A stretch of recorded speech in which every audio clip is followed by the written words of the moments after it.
Hello, my name is Andrew Keane. Welcome to Keane on America, the daily interview show about the United States.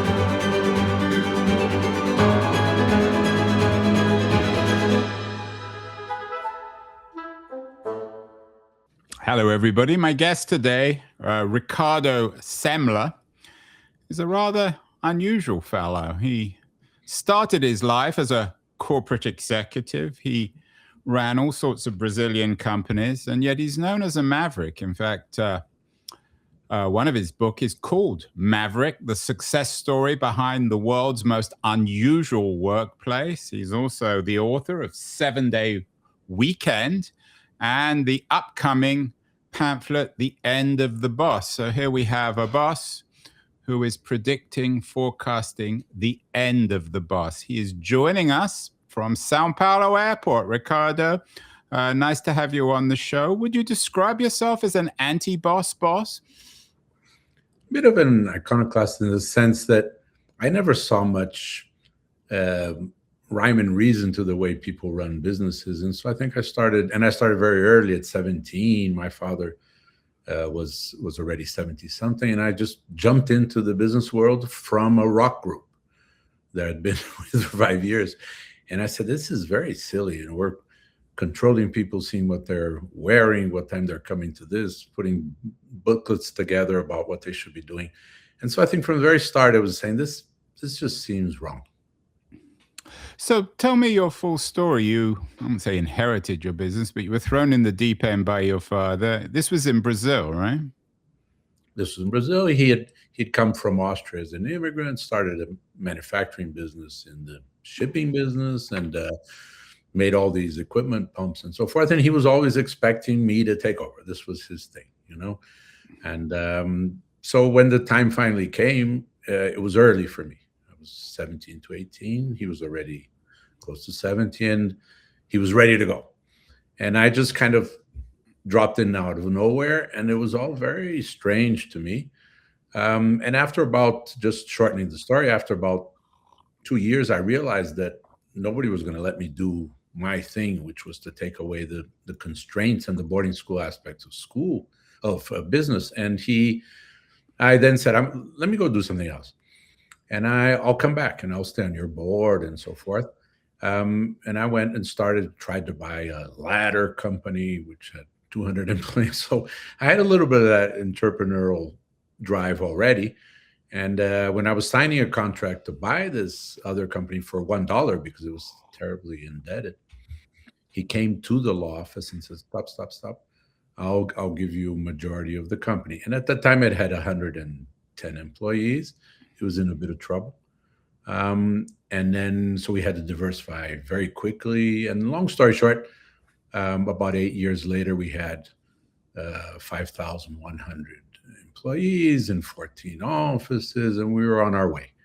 It took me about 20 years or more to prove that you can run a business without any of the boarding school aspects. So we started saying in the beginning already, the 80s, work at home.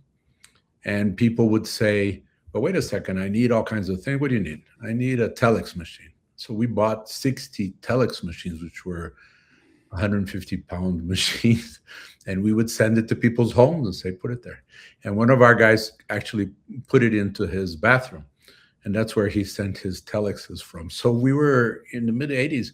We had shown very easily that there's hybrid work. There's all kinds of silly things that we're concerned with, which were really military structure that was in place and weren't necessary. And to this day are not. If you look at the military structure that we know, it's in business everywhere because it came from West Point to the railroad a long time ago.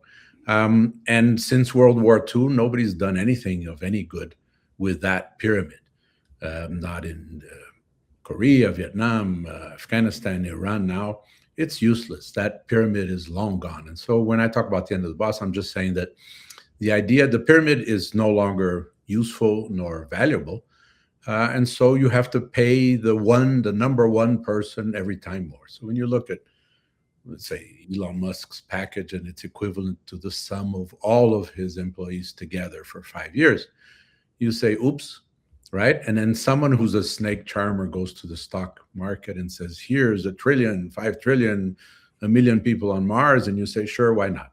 But that is the fault of a system that is not based on anybody anymore, except one person who's telling a story at the top, and a lot of people who are spinning it in Wall Street for somebody's interest. That's kind of silly. So, Ricardo, is the system broken, or did it ever work? I think it worked, because the idea that everything was moving so slowly, when you think about it, and think between First and Second World War, the French up to 1930 something teaching people trench warfare and so forth, making that change to now we're doing this, now we have tanks, now we have this, that worked fine for a while, and it worked very well through the end of World War II. Then suddenly you have guerrillas, suddenly you have drones, suddenly you have people who can put something into a water reservoir, or you can have somebody who's hacking. The thing of dragging 25,000 Marines through the mud in Camp Pendleton is an absolutely silly concept, which is kind of left over, but that's not useful anymore. So when you look at GM or when you look at SpaceX, it doesn't matter. You're looking at very pyramidal schemes in which the people who really know something have no interest and no motivation to take that information up the chain. The people at the top don't really have a lot of respect for the whole thing. They're just telling people what to do.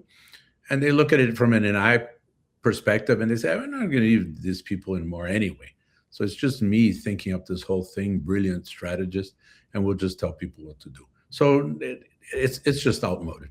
What are the companies, in your view, that are doing things differently? We often talk about Patagonia on this show in terms of its social philosophy. We used to talk about some of the Silicon Valley companies like Google doing no evil and having a relatively flat architecture in terms of organization. We talk about them less now. But are there companies apart from your own that are recognizing that they need to do things dramatically, radically different today? In 1983, Andrew, I was invited to go and speak to a group of people in Amsterdam at the Krasnopolski Hotel. And there was Anita Roddick and Ben Cohen from Ben and Jerry's, and Ivan from Patagonia. And they wanted to create something called social responsibility, which nobody had ever heard of. And so I went and talking to them, I looked at it, I looked down, there were maybe 100 and something people. And I said, you guys look like you walked your way back from Woodstock. And this idea is just going to become whitewashed and greenwashed by companies into their marketing cliche, because essentially shareholders and the whole rationale of this structure of capitalism as we know it today is not interested in any of that except as marketing fodder for the cannon. So I'd say there were a lot of companies, Patagonia itself, the Roddicks originally. Although Roddick is a controversial figure, whereas Patagonia, it's very rare to hear anyone say anything bad about Patagonia. Oh, and Patagonia is similar to the Mondragon cooperative in Spain. Right, in the cooperative in Spain, which I know you would know quite well. So there's a lot of examples, but today you look at Haier, you look at Buurtzorg, which is 15,000 nurses in the Netherlands. These are organizations that have gone the way of the self-management. But I don't think self-management alone is a solution either, because leadership itself has not gone away. There's no reason to say we have to be so flat that we are just cooperatives, we don't need a leader, or we'll use someone temporarily. It's really an issue of, can you have these people validated by people below? That's one question. So we have groups of 10. These groups of 10 people choose their own leader every 6 months, or they validate them with an anonymous survey every 6 months. And the person gets an add-on for being a leader. So when you say we, Ricardo, who are you talking about? Oh, sorry, I meant this group of companies that I still have. But we also set up a consultancy business in the Netherlands, which is very interesting, which has worked with now 208 companies that have adopted a little bit or more of this. So we is a little bit more. We did work, for example, at ABN AMRO, which is an enormous Dutch bank, with 400 and something branches. And we looked at it and we said, guys, with a branch manager who's at the top of that little pyramid and makes decisions and decides everything, this isn't going anywhere. So the first thing you need to do is fire 399 branch managers this week. And they agreed. And the only reason they agreed, and that's the reason why more companies haven't taken this on, is like asking Turkeys to vote for Christmas. You know, there's no interest at the top. It is against their self-interest, let's say that they're going to be validated or voted from below. I'm sure Bezos and Musk and Zuckerberg would be terrified of the idea of having the people decide whether they keep their job or not. So nobody's asking. So I think there are many. ABN AMRO in that place is an example. There are examples. But so you're talking about an endless sort of referendum on authority within companies, that there should be a perpetual churn in a sense. So you're not doing away with, I mean, your pamphlet's called The End of the Boss, but there'll still be people making decisions within corporations, right? Yeah. The difference is it's the end of the boss as we know that somebody chose a boss, somebody anointed a boss, somebody got a $100 million package. The difference is, what are we trying to do here? And we ask everybody, we put it together. We put together a mission or a target or something that people are willing to do. And then every 6 months, we ask the people, every group of 10, is this the right person to continue doing this? If it's not, the person is not fired. The person goes back to being one of the 9. And so it's a very gentle system, which says, we've decided on something we want to do together. Is it collective? No, because it does have authority and leadership, but the person is put in place for 6 months. And they're put in place from March to September. So they can neither be credited or debited for the result. In a sense, if you think about it, it's the difference between Singapore and Switzerland. You know, Switzerland has 7 guys. Nobody has the slightest idea who they are. They rotate, and they've been doing this since the 14th century. It's working out fine. Now, can you do it dictatorship-wise and create a city-state out of nowhere for a while? Sure you can, and Spartacus did too. But it runs out. And a few hundred years is a better example. So you're saying that Singapore should adopt the Swiss model, that the single authoritarian leader ultimately doesn't work? Of course, because it's now my son, then it's the son's son, and soon you have Kim Jong-un. You've argued that the crisis of our age is 3-part. Correct me if I'm wrong. On the one hand, our education system doesn't work. On the other hand, our corporate structures are in crisis. You've talked about that as well. And you've also talked and written about the crisis of our personal lives. 40% of marriages, for example, end in divorce. Are these crises of education and our personal lives and our corporate world, are they interconnected? Are they part of the same broader phenomenon? Yeah. And I'm not sure there are crises, but let's leave that for a second. But they are one common denominator, which is relevance, for example. You see in schools, people starting to talk about PBL, project-based learning. We're talking about, in our schools, we're talking about something called relevance-based learning, which is if you cannot teach Shakespeare connected to a rapper, you're not able to reach anybody. And people will regurgitate things on exams, which they couldn't possibly take a year from then. And that is true for our personal lives as well. We need to redefine success entirely when we say, will you marry this person until death do you part? That is about the silliest question anybody could ask. And so when you do have an 11-year marriage and it ends, people say, oh, I'm so sorry that your marriage was a failure. What the hell are you talking about? It was beautiful, 10 out of 11. There was wonderful things that happened, great kids and so forth. The cycle ended. And the same thing with the career. If you look at today, Andrew, depending on who you ask, let's say my kids, who are, some of them are 16, 17, they're going to live to 100, 110 probably. They have time to be an architect for 20 years, go back to school, do medicine, be a doctor for 20 years, go back to school, be an engineer for 10 years, and still retire for 10 years. And this is totally out of the question, because we're asking them at 17, what do you want to be for the rest of your life? So it's the stupid questions we're answering, and that we're looking at these cycles and saying, if they stayed 11 years in a company, but then they got fired, it was a failure. We need to redefine that entirely. Well, but work and personal are different. I mean, I know you got 5 kids. Are you on your first marriage, Ricardo? Third marriage. So you got 5 kids from 3 marriages.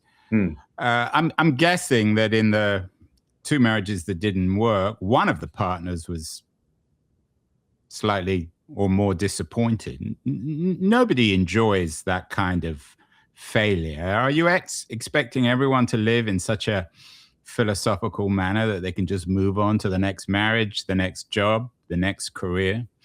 The part of the pain is that they were expecting it to last their whole life and it didn't. So their parents and their friends and everybody's saying, oh, what a shame.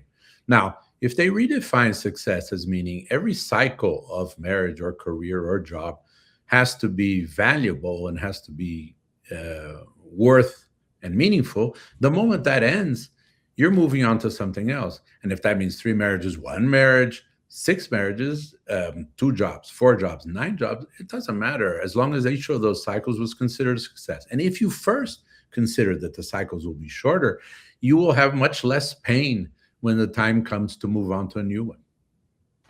So we need to be what, resilient? Is that one of the arguments in your way of thinking, that we have to accept that? As you know, you're currently talking to me from São Paulo airport in Brazil, but I know you live in San Diego in Southern California. So you're all too familiar with at least the Silicon Valley cult of failure. Are you suggesting we should turn failure into a kind of cult, or redefine the word failure, not use it as the F word? You figure out other words to describe life. Is life itself just a series of failures in a sense? No, not at all. What I meant to say is that if there's I had an 18-year marriage with 3 kids. How could that possibly be a failure?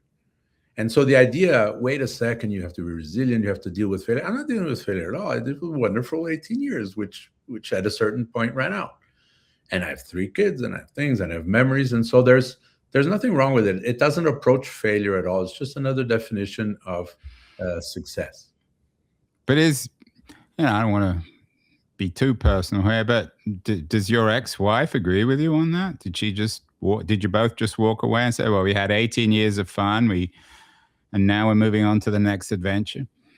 I have, with my first wife, I have a son who's 27 here in São Paulo. I had lunch with her today, and we were talking about things and my new wife, and who was a friend of hers and so forth. My feeling is that it's not necessary to go the way, but people are predisposed, of course, by society, by all the definitions, to make it a very difficult, long, wrangling decision. But it is unnecessary. That's what I meant by saying that it's not a failure in itself. It's a cycle that ended. I had 2 weekday words, which were kind of gimmicks to think about this. One of them is, the feeling you get, Andrew, when you leave a restaurant and somebody validates your parking ticket, and you say, oh, that's good. They're treating me right. It's not the $6 or $35 nowadays, but it's that. So I'd say one of the days that you look at your days, and if one of them is a valid day, today was a valid day, and the gimmick was today worth it? What I did and so forth, or is today one day that you're just paying your dues, which I call a dues day. So well, maybe the advice then for people who are in the process of getting divorced, maybe go to a restaurant and have your parking validated. Will that make them more thoughtful about the situation? I think if they look at their week and they say, look, 5 of these days were dues days and 2 were valid days, whereas that was the other way around. If that keeps going for a while, that marriage is finished. Now you recognize it or not, but it's finished. And that's the same with a career, with a job, Yeah, no, and look, I've been through marriages myself, and I've had many careers, all of which ended one way or the other in failure. So I'm I understand what you're saying. And was it failure really? Did they end in failure, or they just ended because they had no reason to go forward? Yeah, I mean, I need to spend more time going to restaurants and having my parking validated to think more creatively on this. I wonder, the two things come to mind, Ricardo, in terms of your philosophy. The first is a cultural element. It seems to me, again, I don't want to generalize too much, but a lot of the most original, unusual, and sunnier philosophies come out of Brazil. Is there a cultural element to where you're coming from? I'm not sure what kind of childhood you had. Your father must have been rather open-minded to hand his company over to a 17-year-old. Did you grow up on the beach in Brazil? It wasn't the beach or the surfing, but for example, my father in Vienna, when he was 19, he was doing therapy 5 days a week at Freud's clinic, not with himself, but at the clinic. Right. And he spent his whole life doing Freudian analysis and therapy and so forth. So yes, he was more open to thinking about what does this really mean. And then Brazil, I think, is easier for you to turn cards over, you know? And in that sense, because people are less dogmatic, it's less old, it's less stodgy. And so people say, oh, yeah. And I think they're willing to look at it. When I wrote my first book out of nowhere. Which one was it? Is that Maverick or another one? Yeah, it was in Brazil. It was before that. It was called Turning the Tables. I never made it to English. But that one, in that Turning the Tables, I sent to 17 publishers and 16 of them declined. And they said, nobody's going to buy this from I don't know what I was, a 27-year-old. What is this, an autobiography of a 27-year-old businessman? Forget that. So 16 out of 17 said no. Okay. The 17th said, sure, let's try this. And it spent 202 weeks on the bestseller list. That's a typical Brazilian phenomenon. It did well in most other places, or in the UK, for example, it spent, I think, 17 weeks. So it did fine. But Brazil was the one that first said, sure, why not? Let's think about it that way. But yes, I think Brazil, Australia, there's a few places that are kind of orbiting the first world and are easier to think about things from scratch. It's interesting that you think a lot and you write a lot about education, about corporate life, about personal life, but I don't see a lot about politics. Is that because maybe you're having observed Brazilian politics up close, authoritarianism, the rest of Brazilian political history over the last 40 years, you're not particularly optimistic about politics as a fix for things? When this was 90s, so I was just about 30. The party that then put Fernando Henrique Cardoso and a few people in the presidency, they called me and they said, let's look at you running for mayor of São Paulo. São Paulo already had 19 million people. And I said, well, let me see if I can leave something completely new here, otherwise not worth it. So can you give me, how long do we have? We have a year and a half. And I said, let me take a year and let me every day go to a part of the city and see sewage and education and prisons and so forth. There was even an incident where I went to one of the women's prisons and I got caught by one of the women, and 8 or 10 of them held me back and they had to find a way, and they were just kidding with this whole thing. But it was what I meant to say, it's the real world that I went to the hospitals and so forth. And I looked at that to see whether there was anything I could add, because simply taking the opportunity of having, being kind of a celebrity status at that point in Brazil and using that to become a mayor kind of seems very silly to me. So I spent a year doing that with all kinds of groups and programs and so forth, and looking for solutions for everything. And what I came up with wasn't acceptable to them, which was really kind of a Swiss style, which was to say, look, the city is already divided in 96 districts. Let's create a district president, which is elected for a year, which is renewed. So you see here that my thought process is always the same. And my ex-wife used to say, look, you've only had one good idea in your whole life. You just keep applying it to everything. But that's what this is. That in politics, for me, it was the same idea. You have one president of the district that has to live in that district, is reelected for a year. And the committee of these 12, rotating committee, decides on issues of the city. And I, as a mayor, I help curate. And then, of course, it reminds me a little bit of the citizen assembly idea that's been resurrected from antiquity. Yeah, or sun, or anyway, the whole rationale has been there for a long time. It was in Athenian democracy. There's nothing new under the sun in that respect. But it is in no one's interest. And I think that is the same thing that happens with the corporations or happens with the armies. You want to ask a general whether he wants to be validated by the people. No way, So I think we're stuck here in the same place. The people who had the power, they were understanding of it, and they thought intellectually it was valid. And sorry, go on. No, and the reason one of them said, look, I have 2,200 jobs to fill, which are confidence jobs once the mayor gets elected. So I have to explain to 2,200 people why I'm not giving them a job. So there's all kinds of other obstacles in politics as well. But in the end, Andrew, politics is really just an expression of where people are going. There is no Trump, there is no Putin. There is 30% of the population that is giving support to these rationales, to these concepts. And then you have one person who understood what populism will do for you, and you get a Viktor Orban out of nowhere. Or a Bolsonaro or a Trump. You mentioned that your first wife joked with you that you only ever had one idea, or you've only ever had one idea in your life, which you keep recycling. What is that idea? It's basically that if you take away the obstruction of school kids, of employees in the manufacturing, people who are in the city, people who are deciding on jobs, that people that self-drive and that people will take themselves in places that are much more noble, much more interesting than if you set it up for them. Is the problem then, Ricardo, in a modern sense, or certainly in a 20th century sense, many sociologists observe this, bureaucracy? Is it organization? Is this what holds people back from your sense of self-realization? Think about it in the way of Henry Mintzberg or Gary Hamel, for example, and people were taking pickaxes at the idea of the bureaucracy. The bureaucracy itself, in a Confucian way, is really the expression, a vehicle, a tool, an expression of the way people are considered when they're considered cattle.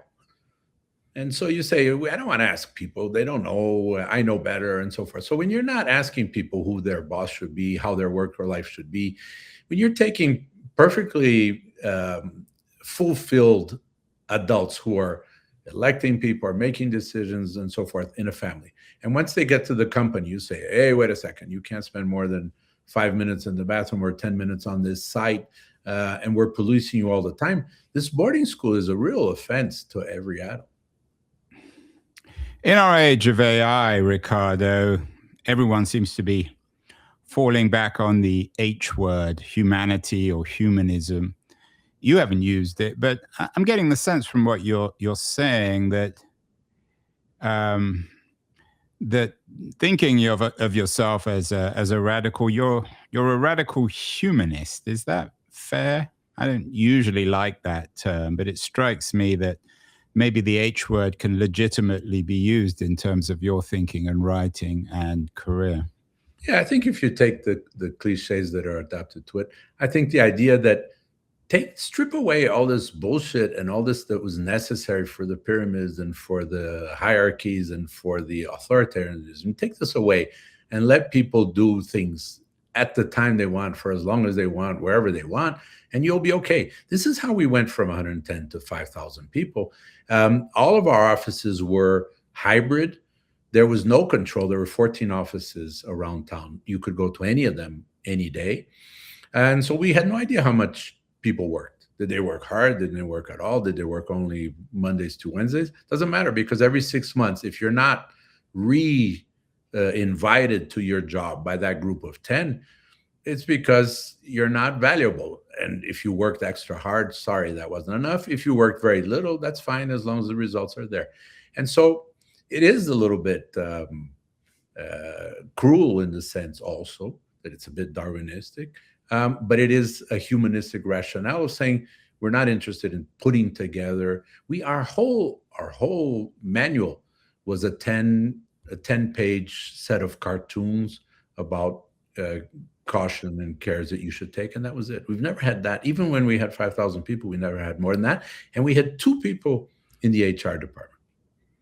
But it requires senior people, or perhaps a senior person like yourself, ironically, to take the risk, because you know better than I do that all this sounds fine in theory and it may have worked out for you, but most leaders are terrified of this, of the failure and the criticism that they're going to get. So it really requires faith. Faith and gambling. I mean, it requires someone who, in a sense, has everything to lose and in a sense has nothing to lose. Think about this. Companies used to last until 20 years ago, an average of 61 years on the stock market. The new number is 21. Of those 21, every day somebody is merged, etc., sold. What is that? That is failure. That is failure every 3-4 years. That's not. And so what is the biggest gamble of all? Is doing it the classical way with the pyramid, because nothing could be worse than the record of companies in terms of their ability to sustain the same ownership and the same leadership. There's no such thing. You'd sit back and you say, Jack Welch, wasn't that wonderful 20 years? Jesus is a shadow of what was before, because he never prepared it for anything except me, Mr. Jack Welch. And that's the same thing with anybody that you would mention today in the tech world. It's all about that one person. And it can't be. There's something wrong. You saw this with Alexander Wang at, I don't know, $500 million, worth the same as 20,000 engineers. There's something wrong with that, no? You're an education reformer. Your Semler Institute makes all sorts of interesting, or Semco Institute makes, is very much committed to education reform. What do you think of the current education system, business schools, for example? Would you shut them all down, Ricardo? Did they do any good? I spent years teaching MIT MBAs, taught for years at Harvard Law School. It's not that I don't understand where they're coming from. I do. I think it's just outmoded, outdated, and obsolete. It's not necessary anymore. So we even created, and we're just about to launch this, we created what we call an untethered MBA, which is like an untethered high school, which we also have. Basically, it says this: we have a cohort of 10, can be at a company, can be at somebody's warehouse, can be at a school. And these 10 get together, and they have a whole program on their dashboard of what they need to cover in a year or 2 years, 3 years to get an MBA. Instead of looking at case studies that are 10 years old, 15 years old, and have a right and wrong answer almost, we take the case of the day or the week. So we'll feed you, is SpaceX worth $1 trillion or $2 trillion? Or is it worth nothing? And look at it. Here's the prospectus. And so we feed what we call reading the business world every day to these cohorts. We created a master's program where we have former executives, former CFOs, CIOs, CMOs, etc., who come on request, on demand, to talk to the group. And they have a software they can take their own cases of life and their own business life and look into it and so forth. And then they need to look at depreciation or retail, this and that. They just call in people, and the cohorts can use the credits to hire the professors. So if it has a high rating and they're willing to pay the price out of their monthly credits, they'll hire a great guy from Stanford or Harvard, and they're the ones who are on demand calling the. So you're turning things on its head. What about AI? A lot of people see AI as deeply revolutionary, although it seems to be only compounding economic, intellectual inequalities of one kind or another. Is AI the problem or the solution, Ricardo? I think it's irrelevant in the same sense that electricity is irrelevant or that internet is irrelevant, et cetera, because They're just the tide is rising for all of the boats, and that is the new way of thinking. I think it is already. When I do, when I use, I'm fighting, let's say, an issue with Fable and say push back on this and that. I notice that I'm already having trouble intellectually keeping up. This wasn't the case 6 months ago or a year ago, but now I'm having trouble keeping up.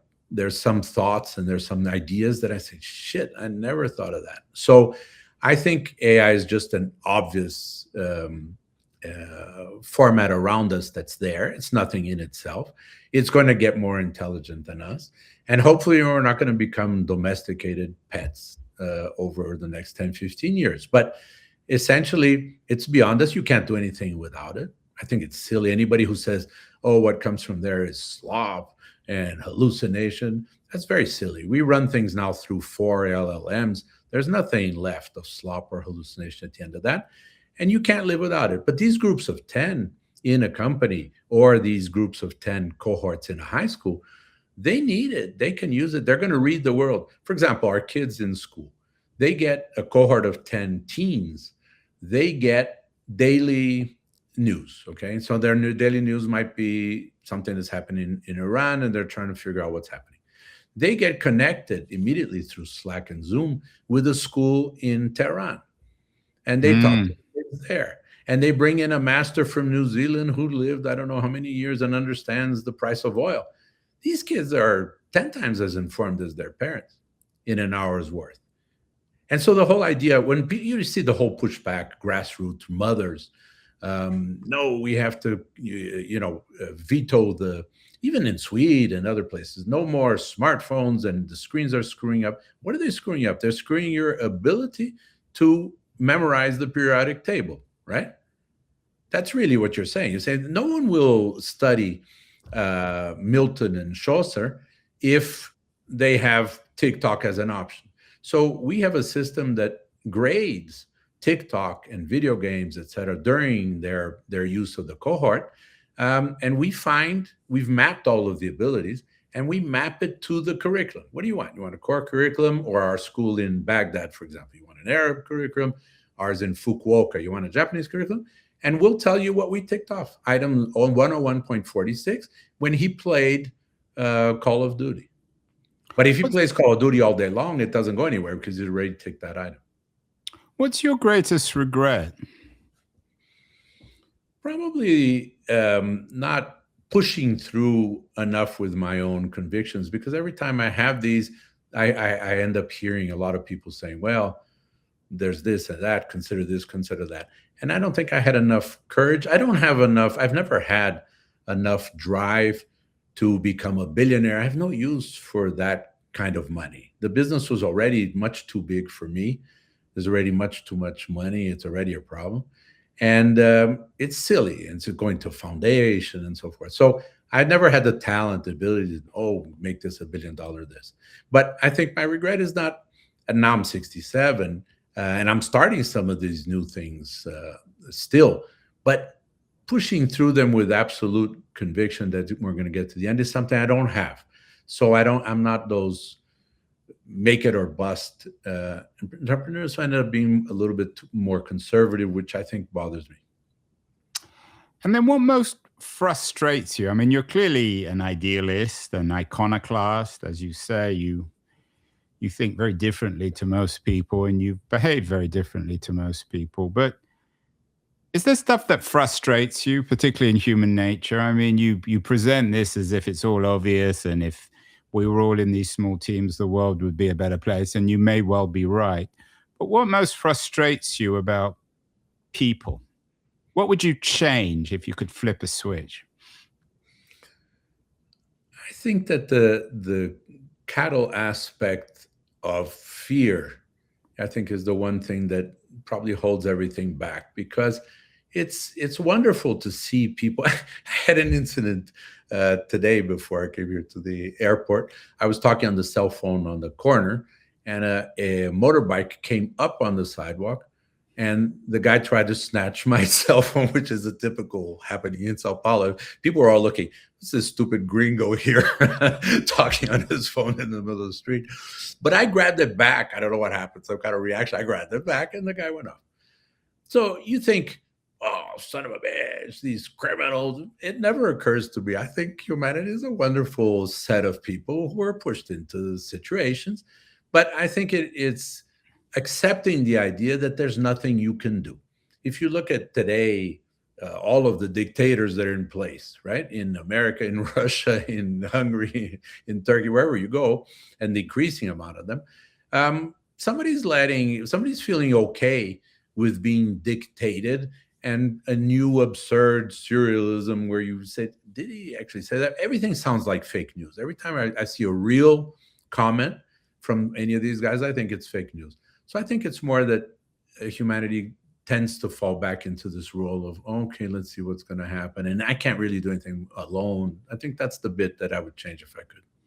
And finally, Ricardo, you said you were 67 years old. For people watching, you look a very young 67. Spending a lot of time, I'm sure, on the beaches of Brazil or San Diego. You also noted that people are going to live to 100, 110. Say you live to 110, so you have another 40, 45 years left. What haven't you done that you still want to accomplish in your life? The personal things that have been left to the side, because I started working at 17, I started going crazy and so forth. When I was 21, I was visiting a plant in New York, a manufacturing plant, and I fainted. So they sent me to Lay Clinic in Massachusetts, and I spent 3 days there, according to the guy, amortizing all of their machinery. At the end of that, I said, what's wrong with me? He had a big stack of things. He said, absolutely nothing. He said, let me show you something. He took me to the cardiac ward, and there he said, look at the menu. And I said, why am I looking at the menu? He said, see, there's a white omelets and all this stuff. I said, why am I looking at this? He said, because you're going to be using it very soon. You're the most advanced case of stress I've seen at 22 years old and so forth. So what do I do? He said, take an aspirin, 2 aspirins 8 times a day. I said, what's that going to do? He said, absolutely nothing. It'll remind you 8 times a day that you have a big problem to solve. So I went back. I was leaving the office at midnight and so forth. And I said, I'm going to retrace Marco Polo's route. And that took 100 days, 102 days to do, in a time in which there was no communication possible. And I spent a lot of that time buying and selling camels and going over to the Taklamakan Desert and so forth. And that brought me to a point I stopped using watches exactly then. And I said, shit, I can't measure this in minutes and dollars and metrics, et cetera. There's got to be a better way. And so I'd say what's left for me, be it 10 or 20 or 30 years, whatever I've left, is figure out a way to slow down this rationale ahead that's always, oh, I can do that too. Let me start a project. Let me do schools. Let me do this. Let me do a new book. And that part I haven't learned yet, even spending a lot. I just spent, again, 2 weeks in a monastery in Morocco, spent 2 weeks in a monastery in Japan. So I'm trying hard, but it's very far from me still to be able to calm the mind, et cetera. That's the one thing I'd rather do. Well, I don't have a boss, but if I was going to have one, I wouldn't mind having Ricardo Semler. He seems the most anti-boss-like boss imaginable. In fact, one of his new pamphlets is The End of the Boss. Ricardo, lovely to talk to you. A very refreshing, innovative conversation. And best of luck with everything you're doing. I hope you'll come back on the show in the next 40 years. Would love to. I'd hopefully not 40 years, even before that. Thanks so much, Andrew. Hi, this is Andrew again. Thank you so much for listening or watching the show. If you enjoyed it, please subscribe. We're on Substack, YouTube, Apple, Spotify, all the platforms. And I'd be very curious as to your comments as well on what you think of the show, how it can be improved, and the kinds of guests that you would enjoy hearing or listening to in future. Thank you again.